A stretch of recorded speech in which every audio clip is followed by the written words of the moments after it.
A blogger in China said, "This isn't China's Spring Festival travel rush. This is China's Children's Hospital." ಬಂಧುಗಳೇ ನಮಸ್ಕಾರ, ಹೇಗಿದ್ದೀರಿ ನೀವೆಲ್ಲರೂ? ನಾನು Subrahmanya S ಹಂಡಿಗೆ. ಬಂಧುಗಳೇ, ಮತ್ತೊಂದು ವಿಶೇಷ ವಿಡಿಯೋ ಮೂಲಕ ನಿಮ್ಮ ಮುಂದೆ ಬಂದಿದ್ದೇನೆ. ನಿಮ್ಮೆಲ್ಲರಿಗೂ ಕೂಡ ಗೊತ್ತು, ಕರೋನಾ ಆರ್ಭಟ ಇಡೀ ಜಗತ್ತಿನಲ್ಲಿ ಯಾವ ಪರಿಯಾಗಿತ್ತು ಅಂತ ಹೇಳಿ. ಇಡೀ ಜಗತ್ತು ಕರೋನಾದಿಂದಾಗಿ ತತ್ತರಿಸಿ ಹೋಗಿಬಿಟ್ಟಿತ್ತು. ಒಂದು ಕಡೆಯಿಂದ ಸಾವು ನೋವು ಆದ್ರೆ, ಮತ್ತೊಂದು ಕಡೆಯಿಂದ ಕರೋನಾದಿಂದ ಬಚಾವಾಗೋದಿಕ್ಕೆ ಲಾಕ್ಡೌನ್ ಅನ್ನ ಮಾಡ್ಲಾಯ್ತಲ್ಲ, ಅದು ಕರೋನಾಗಿಂತಲೂ ಕೂಡ ಹೆಚ್ಚು ಪೆಟ್ಟನ್ನ ಕೊಟ್ಟು ಬಿಡ್ತು. ಅದೆಷ್ಟೋ ಜನರ ಬದುಕು ಬೀದಿಗೆ ಬಿತ್ತು. ಇವತ್ತಿಗೂ ಕೂಡ ಲಾಕ್ಡೌನ್ ಎಫೆಕ್ಟ್ ನಿಂದ ಆದಂತಹ ಆ ಪರಿಸ್ಥಿತಿಯಿಂದ ಅವರಿಗೆ ಹೊರಬರೋದಿಕ್ಕೆ ಸಾಧ್ಯ ಆಗ್ತಾ ಇಲ್ಲ. ಎಷ್ಟೋ ಜನರ ಬಿಸ್ನೆಸ್ ಹಾಳಾಗಿ ಹೋಯಿತು, ಬದುಕು ಬೀದಿಗೆ ಬಂದುಬಿಡ್ತು.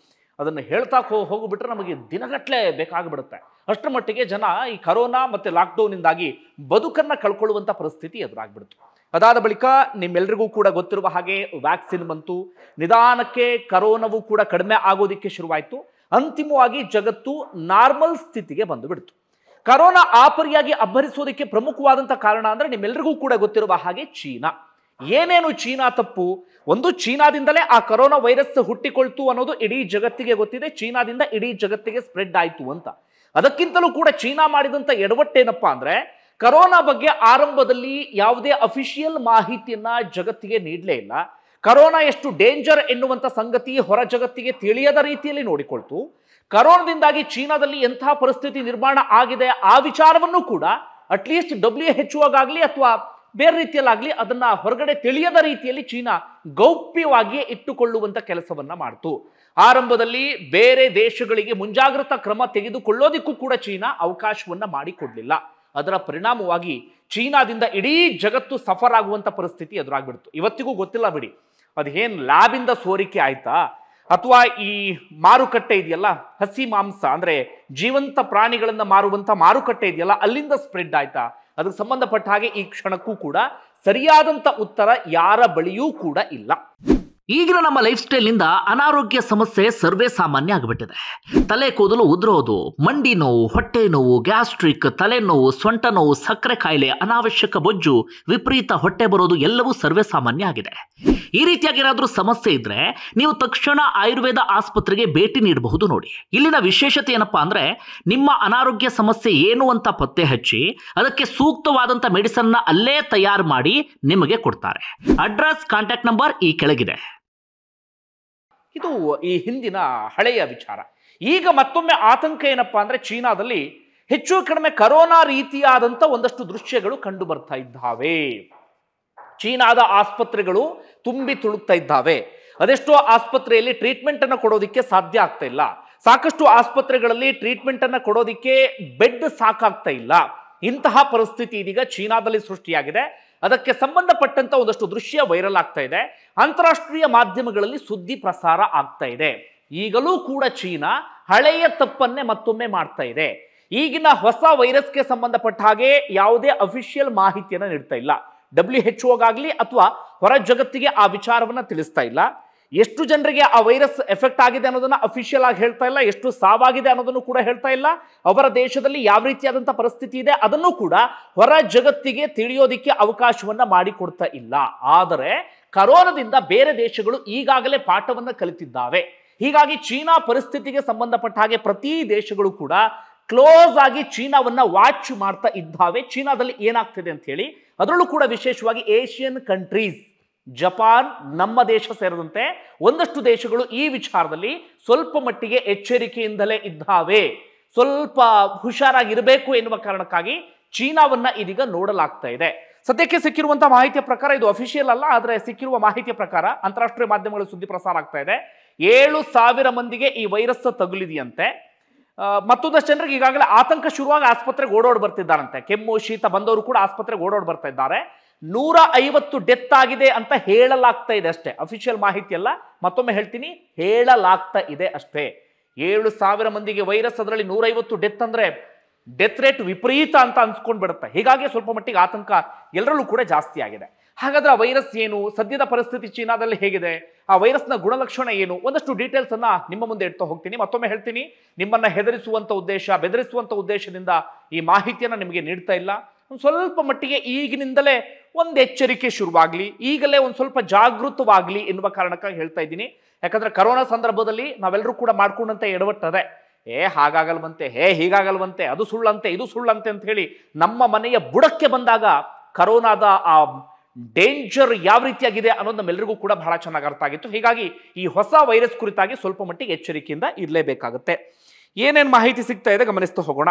ಸದ್ಯಕ್ಕೆ ಹಾಗೆ ಇನ್ನೊಂದು ಡೀಟೇಲ್ ಸಿಗ್ತಾ ಇದೆ. ಚೀನಾದಲ್ಲಿ ಸದ್ಯಕ್ಕೆ ಹೆಲ್ತ್ ಎಮರ್ಜೆನ್ಸಿಯನ್ನ ಘೋಷಣೆ ಮಾಡಲಾಗಿದೆ. ಅಂದ್ರೆ ಪರಿಸ್ಥಿತಿ ಸ್ವಲ್ಪ ಸೀರಿಯಸ್ ಆಗಿದೆ ಅಂತಲೇ ಅರ್ಥ. ಏನಿದು ವೈರಸ್? HMPV ಅಂತ ಕರಿತೀವಿ ಈ ವೈರಸ್ಗೆ. ಹ್ಯೂಮನ್ ಮೆಟಾಪ್ನಿಯೋ ವೈರಸ್ ಎನ್ನುವ ರೀತಿಯಲ್ಲಿ ಇದನ್ನ ನಾವು ಕರಿತೀವಿ. ಹೊಸ ವೈರಸ್ ಅಲ್ಲ, 2001ರಲ್ಲೇ ಇದನ್ನ ಕಂಡು ಹಿಡಿಯಲಾಗಿತ್ತಂತೆ. 2001ರಲ್ಲಿ. ಅದಾದ ಬಳಿಕ ಇದು ವ್ಯಾಪಕವಾಗಿ ಸ್ಪ್ರೆಡ್ ಆಗಿರಲಿಲ್ಲ ಅಥವಾ ತೀರಾ ಆತಂಕಕಾರಿ ಎನ್ನುವಂಥ ಪರಿಸ್ಥಿತಿಯೂ ಕೂಡ ಇರಲಿಲ್ಲ. ಆದರೆ ಇದೀಗ ಮತ್ತೊಮ್ಮೆ ಅದು ಕಾಣಿಸಿಕೊಂಡಿದೆ. HMPV ಹೇಗೆ ಬಂತು ಗೊತ್ತಿಲ್ಲ. ಮತ್ತೇನಾದರೂ ಚೀನಾದ ಯಾವುದಾದ್ರೂ ಲ್ಯಾಬ್ ಇಂದ ಲೀಕ್ ಆಯ್ತಾ ಅಥವಾ ಚೀನಾದ ಪ್ರಾಣಿ ಮಾರುಕಟ್ಟೆಯಿಂದ ಇದೇನು ಬಂತಾ ಗೊತ್ತಿಲ್ಲ. ಇದು ಒಟ್ಟಾರೆಯಾಗಿ 2001ರಲ್ಲಿ ಇತ್ತು, ಸ್ಪ್ರೆಡ್ ಆಗಿರಲಿಲ್ಲ, ಆದರೆ ಈಗ ಸ್ಪ್ರೆಡ್ ಆಗ್ತಿದೆ ಎನ್ನುವಂಥ ಸಂಗತಿ ಗೊತ್ತಾಗ್ತಾ ಇದೆ. ಇದರಿಂದ ಇದ್ರ ಗುಣಲಕ್ಷಣಗಳು ಏನು? ಕೆಮ್ಮು, ಶೀತ, ಜ್ವರ, ಉಸಿರಾಟದ ಸಮಸ್ಯೆ ಕಾಣಿಸಿಕೊಳ್ಳುತ್ತೆ. ಆರಂಭದಲ್ಲಿ ಕೆಮ್ಮು, ಶೀತ, ಜ್ವರ, ಸ್ವಲ್ಪ ಅದು ಜಾಸ್ತಿ ಆಗ್ತಾ ಹೋದಾಗೆ ನಮ್ಮಲ್ಲಿ ಉಸಿರಾಟದ ಸಮಸ್ಯೆ ಕಾಣಿಸ್ಕೊಳ್ಳುತ್ತೆ. ಇದು ನಾವು ಪರೀಕ್ಷೆ ಮಾಡಿದಾಗ ಯಾವಾಗ ಪತ್ತೆ ಹಚ್ಚೋದಿಕ್ಕೆ ಸಾಧ್ಯ? ಆರಂಭದಲ್ಲೇ ಇದನ್ನು ಪತ್ತೆ ಹಚ್ಚೋಕೆ ಸಾಧ್ಯ ಇಲ್ಲ. ನನಗೆ ಇವತ್ತು ಅದು ಕಾಣಿಸ್ಕೊಳ್ತು ಅಂದ್ರೆ ಇವತ್ತೇ ನನಗೆ ಗೊತ್ತಾಗೋದಿಲ್ಲ. ಅದು ಹೆಚ್ಚು ಕಡಿಮೆ 3-4 ದಿನಗಳ ಆದ ಬಳಿಕ ನಾನೇನಾದ್ರೂ ಹೋಗಿ ಟೆಸ್ಟ್ ಮಾಡಿಸಿದೆ ಅಂದ್ರೆ ಆ ವೈರಸ್ ಇರುವಂತ ವಿಚಾರ ಗೊತ್ತಾಗುತ್ತೆ. ಇನ್ನು ಈ ವೈರಸ್ನ ಪೀಕ್ ಹಂತ ಯಾವಾಗ ಅಂದ್ರೆ 5ರಿಂದ 6 ದಿನಗಳ ನಂತರ ನಮ್ಮನ್ನ ಬಾಧಿಸೋಕೆ ಶುರು ಮಾಡ್ಕೊಂಡು ಬಿಡುತ್ತಂತೆ. ಆರಂಭದಲ್ಲಿ ಕೇವಲ ಕೆಮ್ಮು, ಶೀತ, ಜ್ವರ ಈ ರೀತಿಯಾಗಿ 1 ವಾರಗಳ ಕಾಲ ನಾವು ನರಳಾಡ್ತೀವಿ. ವಾರ ಆದ ನಂತರ ಪೀಕ್ಗೆ ಹೋಗಿಬಿಡುತ್ತೆ. ಆಗ್ಲೂ ಕೂಡ ಟ್ರೀಟ್ಮೆಂಟ್ ಸಿಕ್ಕಿಲ್ಲ ಅಂತ ಆದ್ರೆ ಇನ್ನು ಸ್ವಲ್ಪ ಸೀರಿಯಸ್ ಆಗುವಂತ ಪರಿಸ್ಥಿತಿ ಎದುರಾಗ್ಬಿಡುತ್ತೆ. ಹಾಗಾದ್ರೆ ಮಾತ್ರ ಎಲ್ಲ ಕೆಮ್ಮು, ಶೀತ, ಜ್ವರ ಎಲ್ಲವೂ ಅದೇ ಅಂತಲ್ಲ. ಈಗ ನಿಮ್ಗೆ ಗೊತ್ತಿರುವ ಹಾಗೆ ಚಳಿಗಾಲ, ಸಹಜವಾಗಿ ಕೆಮ್ಮು, ಶೀತ, ಜ್ವರ ನಮ್ಮೆಲ್ಲರಲ್ಲೂ ಕೂಡ ಕಾಣಿಸ್ಕೊಳ್ಳುತ್ತೆ. ಇವನ್ ನನಗೂ ಕೂಡ ಜ್ವರ ಇದೆ, ಕೆಮ್ಮಿದೆ, ಶೀತ ಇದೆ. ಇದು ಚಳಿಗಾಲಕ್ಕೆ ಕಾಣಿಸ್ಕೊಳ್ಳುವಂತ ಸಮಸ್ಯೆ. ಚೀನಾದಲ್ಲಿ ಏನಾದರೂ ಈ ರೀತಿಯ ಕೆಮ್ಮು, ಶೀತ, ಜ್ವರ ಇತ್ತು ಅಂದ್ರೆ ಅದು HMPV ವೈರಸ್ಸೇ ಅಂತ ಜನ ಡಿಸೈಡ್ ಆಗ್ತಿದ್ದಾರೆ, ಆಸ್ಪತ್ರೆಗೆ ಓಡೋಡಿ ಹೋಗ್ತಿದ್ದಾರೆ. ಒಟ್ಟಾರೆಯಾಗಿ ಇದು ಬೇಸಿಕ್ ಗುಣಲಕ್ಷಣಗಳು. ಹೇಗೆ ಹರಡುತ್ತೆ? ಸೇಮ್ ಕರೋನಾ ರೀತಿಯಲ್ಲಿಯೇ. ಕರೋನಾಗೂ ಇದಕ್ಕೂ ಹೆಚ್ಚಿನ ವ್ಯತ್ಯಾಸ ಇಲ್ಲ. ಕರೋನಾ ಕೂಡ ಶ್ವಾಸಕೋಶಕ್ಕೆ ಬಾಧಿಸ್ತಾ ಇತ್ತು, ಉಸಿರಾಟದ ಸಮಸ್ಯೆ ಕಾಣಿಸ್ಕೊಳ್ತಾ ಇತ್ತು, ಅದಾದ ಬಳಿಕ ಬೇರೆ ಬೇರೆ ಸಮಸ್ಯೆ ಎಲ್ಲವೂ ಕೂಡ ಆಗ್ತಿತ್ತಲ್ಲ, ಇದು ಕೂಡ ಅದೇ ರೀತಿಯಾಗಿ ಉಸಿರಾಟದ ಸಮಸ್ಯೆ, ಶ್ವಾಸಕೋಶದ ಸಮಸ್ಯೆಯನ್ನು ಉಂಟು ಮಾಡುತ್ತೆ. ಹೇಗೆ ಹರಡುತ್ತೆ ಅಂದ್ರೆ ಕರೋನಾ ರೀತಿಯಲ್ಲೇ. ನಾವು ಕೆಮ್ಮಿದಾಗ ಅಥವಾ ಸೀನಿದಾಗ ಆ ದ್ರವ ಇನ್ನೊಬ್ಬರಿಗೆ ಟಚ್ ಆದಂತ ಸಂದರ್ಭದಲ್ಲಿ ಒಬ್ಬರಿಂದ ಇನ್ನೊಬ್ಬರಿಗೆ ವ್ಯಾಪಕವಾಗಿ, ಬಹಳ ವೇಗವಾಗಿ ಈ ವೈರಸ್ ಸ್ಪ್ರೆಡ್ ಆಗುತ್ತೆ. ಈಗಾಗಲೇ ಚೀನಾದಲ್ಲಿ ಮಾಸ್ಕ್ ಅನ್ನು ಧರಿಸೋದು ಕಡ್ಡಾಯ ಮಾಡಿಬಿಟ್ಟಿದ್ದಾರೆ. ಜೊತೆಗೆ ಸೋಷಿಯಲ್ ಡಿಸ್ಟೆನ್ಸ್, ಸ್ವಲ್ಪ ಮಟ್ಟಿಗೆ ಅಂತರವನ್ನು ಕಾಯ್ದುಕೊಳ್ಳಿ ಇನ್ನೊಬ್ಬರಿಂದ ಅಂತ, ಅದೆಲ್ಲವನ್ನು ಕೂಡ ಈಗಾಗಲೇ ಕಡ್ಡಾಯಗೊಳಿಸಲಾಗಿದೆ. ಯಾರಿಗೆ ಜಾಸ್ತಿ? ವಯೋವೃದ್ಧರಿಗೆ, ಹಾಗೆ 14 ವರ್ಷದ ಒಳಗಿನ ಮಕ್ಕಳಿಗೆ. ಈಗ ಚೀನಾದಲ್ಲಿ ಅತಿ ಹೆಚ್ಚು ಕಾಣಿಸ್ಕೊಳ್ತಿರೋದು ಮಕ್ಕಳಲ್ಲಿ. ಕಾರಣ ಮಕ್ಕಳಲ್ಲಿ ಹಾಗೆ ವಯೋವೃದ್ಧರಲ್ಲಿ ಇಮ್ಯುನಿಟಿ ಪವರ್ ಸ್ವಲ್ಪ ಮಟ್ಟಿಗೆ ಕಡಿಮೆ ಇರುತ್ತೆ. ಈ ಕಾರಣಕ್ಕಾಗಿ ಅವರಿಗೆ ಹೆಚ್ಚಿಗೆ ಕಾಣಿಸ್ಕೊಳ್ತಾ ಇದೆ. ಚಳಿಗಾಲ ಮತ್ತೆ ಬೇಸಿಗೆಗಾಲ ಇದರ ಹೆಚ್ಚು ಎಫೆಕ್ಟ್ ಆಗುವಂತ ಕಾಲಗಳು. ಈಗ ಚಳಿಗಾಲದಲ್ಲಿ ಇದ್ದೇವೆ, ನೆಕ್ಸ್ಟ್ ಬರೋದು ಬೇಸಿಗೆಗಾಲ. ಹೀಗಾಗಿ ವೈರಸ್ ಏನಾದರೂ ಎಂಟ್ರಿ ಕೊಡ್ತು ಅಂತಾದ್ರೆ ಒಂದು 5-6 ತಿಂಗಳು ಕಂಟಿನ್ಯೂಸ್ಲಿ ಬಾಧಿಸುವಂತ ಸಾಧ್ಯತೆ ಇದೆ. ಈಗ ಚೀನಾದಲ್ಲಿ ಎಲ್ಲೆಲ್ಲಿ ಇದು ಕಾಣಿಸ್ಕೊಂಡಿದೆ ಅಂದ್ರೆ ಚೀನಾದ ಉತ್ತರ ಭಾಗದಲ್ಲಿ ಕಾಣಿಸ್ಕೊಂಡಿದೆ. ಹೀಗಾಗಿ ಆ ಭಾಗದಲ್ಲಿ ಆಸ್ಪತ್ರೆಗಳು ತುಂಬಿ ತುಳುಕ್ತಾ ಇದ್ದಾವೆ. ಹೆಲ್ತ್ ಎಮರ್ಜೆನ್ಸಿಯನ್ನ ಘೋಷಣೆ ಮಾಡಲಾಗಿದೆ. Chinese centre for disease control and prevention, China CDC ಗುಣಲಕ್ಷಣಗಳು ಏನು ಅಂತ ಪಟ್ಟಿ ಮಾಡ್ತಾ ಇದೆ. ಪರಿಸ್ಥಿತಿ ಹೇಗಿದೆ ಅನ್ನೋದನ್ನ CDC ಹೇಳ್ತಾ ಇದೆ. ಆದರೆ ಚೀನಾ ಸರ್ಕಾರ ಅಧಿಕೃತವಾಗಿ ಹೇಳ್ತಾ ಇಲ್ಲ. ಹೀಗಾಗಿ WHO ಕೂಡ ಅಫಿಷಿಯಲ್ ಆಗಿ ಎಲ್ಲೂ ಕೂಡ ಇದನ್ನ ಹೇಳ್ತಾ ಇಲ್ಲ. ಇನ್ನ ಏನಾಗುತ್ತೆ ಅಂತ ನಾನು ಆಗ್ಲೇ ಹೇಳಿದ ಹಾಗೆ ಆರಂಭದಲ್ಲಿ ಕೆಮ್ಮು, ಶೀತ, ಜ್ವರ ಇಷ್ಟಕ್ಕೆ ಸೀಮಿತ ಇರುತ್ತೆ. ಅದಾದ ಬಳಿಕ ಶ್ವಾಸಕೋಶದ ಸಮಸ್ಯೆ, ಉಸಿರಾಟದ ಸಮಸ್ಯೆ ಅಂಥದ್ದೆಲ್ಲವೂ ಕೂಡ ಕಾಣಿಸ್ಕೊಳ್ಳುತ್ತೆ. ಆಗ್ಲೂ ಕೂಡ ನಮಗೆ ಟ್ರೀಟ್ಮೆಂಟ್ ಸಿಕ್ಕಿಲ್ಲ ಅಂತಾದ್ರೆ ಸ್ವಲ್ಪ ಮಟ್ಟಿಗೆ ಸೀರಿಯಸ್ ಅಂತ ಆಗುತ್ತೆ. ಅದಾದ ಬಳಿಕ ICUಗೆ ದಾಖಲಾಗುವಂತ ಪರಿಸ್ಥಿತಿ ನಿರ್ಮಾಣ ಆಗಿಬಿಡುತ್ತೆ. ಅದಾದ ನಂತರ ತುಂಬಾ ಡೇಂಜರ್ ಅಂದ್ರೆ ಸಾವಿನ ಹಂತದವರೆಗೂ ಕೂಡ ಇದು ತೆಗೆದುಕೊಂಡು ಹೋಗುವಂತ ಸಾಧ್ಯತೆ ಇದೆ. ಡೆತ್ ರೇಟ್ ಕೂಡ ಸ್ವಲ್ಪ ಮಟ್ಟಿಗೆ ಜಾಸ್ತಿ ಇದೆ ಎನ್ನುವಂತ ಇನ್ಫಾರ್ಮೇಶನ್ ಸದ್ಯಕ್ಕೆ ಸಿಗ್ತಾ ಇದೆ. ಒಟ್ಟಾರೆಯಾಗಿ ಈ ವೈರಸ್ನ ಹೆಸರು HMPV. ಸದ್ಯಕ್ಕೆ ಚೀನಾಗೆ ಮಾತ್ರ ಸೀಮಿತ ಆಗಿದೆ. ಜಪಾನ್ನಲ್ಲಿ ಕೆಲವು ಕೇಸ್ಗಳು, ಹಾಂಗ್ಕಾಂಗ್ ಭಾಗದಲ್ಲೂ ಕೆಲವು ಕೇಸ್ಗಳು ಪತ್ತೆಯಾಗಿದೆ ಎನ್ನುವಂತ ವರದಿ ಈಗ ತಾನೇ ಸಿಗ್ತಾ ಇದೆ. ಅಂತಾರಾಷ್ಟ್ರೀಯ ಮಾಧ್ಯಮಗಳಲ್ಲಿ ಸದ್ಯ ಸುದ್ದಿ ಪ್ರಸಾರ ಆಗ್ತಾ ಇದೆ.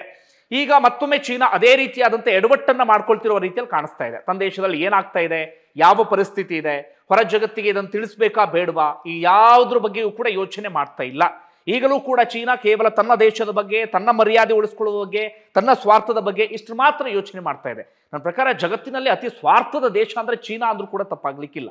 ಬೇರೆಯವರಿಗೆ ತೊಂದರೆ ಕೊಡೋದು ಅಥವಾ ಕೇವಲ ತನ್ನ ದೇಶದ ಪ್ರತಿಷ್ಠೆ, ತನ್ನ ದೇಶದ ಮರ್ಯಾದೆ ಉಳಿಸ್ಕೊಳ್ಳುವಂಥ ಪ್ರಯತ್ನ ಇಂಥದ್ರಲ್ಲಿ ಮಾತ್ರ ಕಾಲ ಕಳೆಯುತ್ತೆ. ಇದರಿಂದಾಗಿ ಬೇರೆ ಬೇರೆ ದೇಶಗಳು ಸಮಸ್ಯೆ ಹಾಗೆ ಸಫರ್ ಆಗುವಂಥ ಪರಿಸ್ಥಿತಿ ನಿರ್ಮಾಣ ಆಗಿಬಿಡುತ್ತೆ. ಒಟ್ಟಾರೆಯಾಗಿ ಬಂಧುಗಳೇ, ಈ ಬಾರಿ ನಾವೆಲ್ಲರೂ ಕೂಡ ಎಚ್ಚೆತ್ತುಕೊಳ್ಳಲೇಬೇಕು. ಸ್ವಲ್ಪ ಎಡವಟ್ಟಾಗಿ ಬಿಟ್ಟರೂ ಕೂಡ ಪರಿಸ್ಥಿತಿ ಎಲ್ಲಿವರೆಗೆ ಬೇಕಾದರೂ ಹೋಗಬಹುದು. ಹೆಚ್ಚು ಕಡಿಮೆ 2-3 ದಿನಗಳಿಂದ ಈ ಸುದ್ದಿ ಜೋರಾಗಿ ಸದ್ದು ಮಾಡ್ತಾ ಇದೆ. ಮುಂದೆ ಹೋಗ್ತಾ ಹೋಗ್ತಾ ಹೋಗ್ತಾ ಇದು ಎಲ್ಲಿವರೆಗೆ ತಲುಪುತ್ತೋ ಗೊತ್ತಿಲ್ಲ. ಈಗಿನಿಂದಲೇ ನಾವು ಸ್ವಲ್ಪ ಮಟ್ಟಿಗೆ ಹುಷಾರಾಗಿರಬೇಕು. ಮತ್ತೊಮ್ಮೆ ಹೇಳ್ತೀನಿ, ಹೆದರಿಸೋಕೆ ಬೆದರಿಸೋಕೆ ಈ ಸುದ್ದಿಯನ್ನು ತರ್ತಾ ಇಲ್ಲ.